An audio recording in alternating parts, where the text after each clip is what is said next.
Malcolm Buck Marsh Jr. was born May 16, 1923, to Malcolm Marsh Sr. and Louise Bell Marsh. Buck was born in Florence, Alabama, and was the oldest of three boys, all of whom would go on to serve in the military. Buck's father, Malcolm Sr., worked for the Tennessee Valley Authority as a concrete engineer, working on several dams along the Tennessee River. The family moved from Florence to Rockwood, Tennessee in 1939, where Malcolm Sr. worked on the Watts Bard Dam. Buck graduated high school in Rockwood and began pursuing a degree in electrical engineering at Tennessee Polytechnic Institute in 1941. During his sophomore year, Buck was recruited by the Army Engineers into the Army Specialized Training Program, a new accelerated program to become an Army engineer. Buck then went to basic infantry training at Fort Benning, then started at St. John's University in Brooklyn, New York.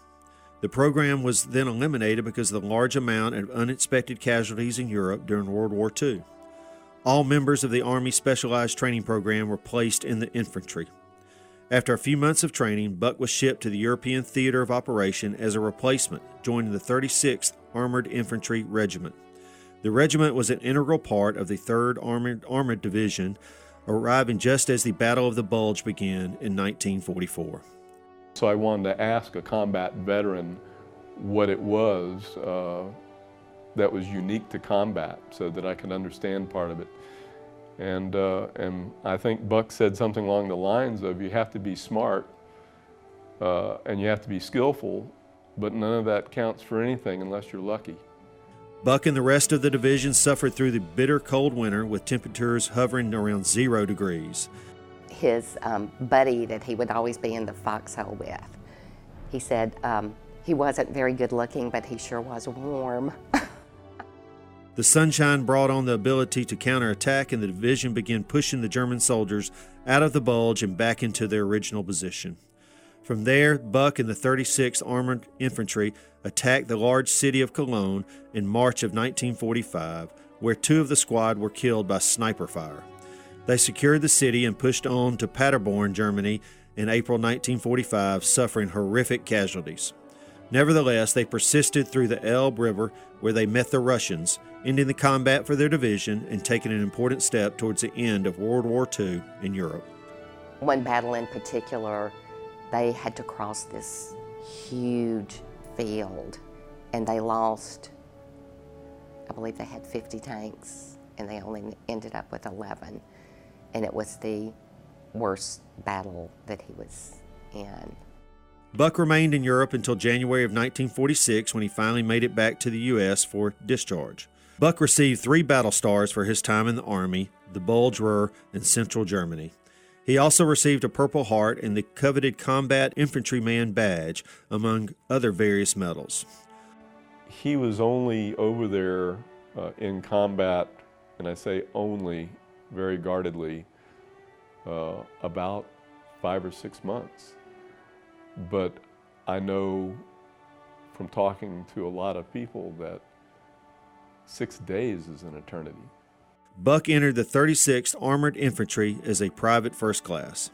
He rose to squad leader during combat and later became first sergeant. More than 50 years later, Buck was called back to Freiburg, Germany, where he was made honorary sergeant major of the 36th Regiment in 1999. They wanted to promote him to sergeant. I think he had been a squad leader.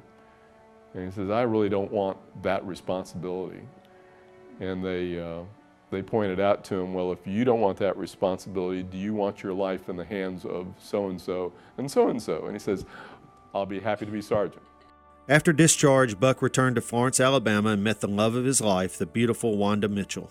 The two fell in love almost immediately and moved to Auburn to attend the Alabama Polytechnic Institute.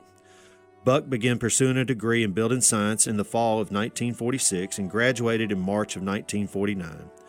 Wanda graduated in June of 1949, and the two were married in August 1949. They will celebrate their 70th wedding anniversary this fall.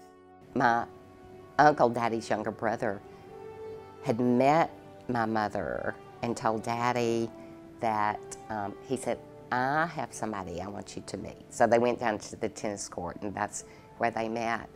And I told Mother, and I said, well, you know, how was it? Was it love at first sight? And Mother said, Oh, honey, I was smitten.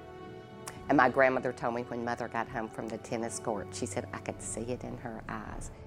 After building their careers and family elsewhere, the couple returned to Auburn in 1970, where they have lived ever since. The two have 3 children, 7 grandchildren, and 8 great-grandchildren. Over the years, Buck has shared his stories in Alabama Public Television's documentary, Alabama Remembers World War II, and he published a memoir titled Reflections of a World War II Infantryman in 2011. Most recently, Buck was prominently featured in the Adam Makos book Spearhead, an American tank gunner, his enemy in a collision of lives in World War II. It was more amazing when we grew up and he started writing stories and we started reading them. And then we were even more amazed at what a wonderful life he's lived. With Buck, I think it was all about relationships that he had. You know, Buck doesn't talk about the really bad or sadness of being there. You know, it was always, you know, they lost a lot of people in their company. But with Buck, it's always been about, you know, looking back on it in a more positive way. When you get down to it, his whole life has been doing things for other people. It's hard to single something out. They're not big gestures. It's just this small consistency of he's there for you, and especially he's there to lend an ear if you've got a problem.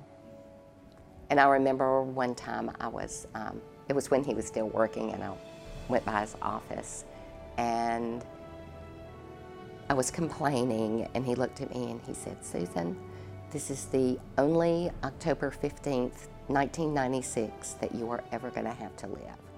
Are you going to make the best of it, or are you going to ruin it?" Him being around, as well as my dad, it's been as big of an impact as somebody can have on a person. One of my pet peeves over the years are when people say, "Oh, that guy's a true Auburn man." I always thought, gosh, if you went to Auburn, you were an Auburn man. But, you know, then you meet Buck and you realize that he really epitomizes what an Auburn man would be through the creed and how he lives his life, how he gives back. And you meet Buck, you remember him the rest of your life.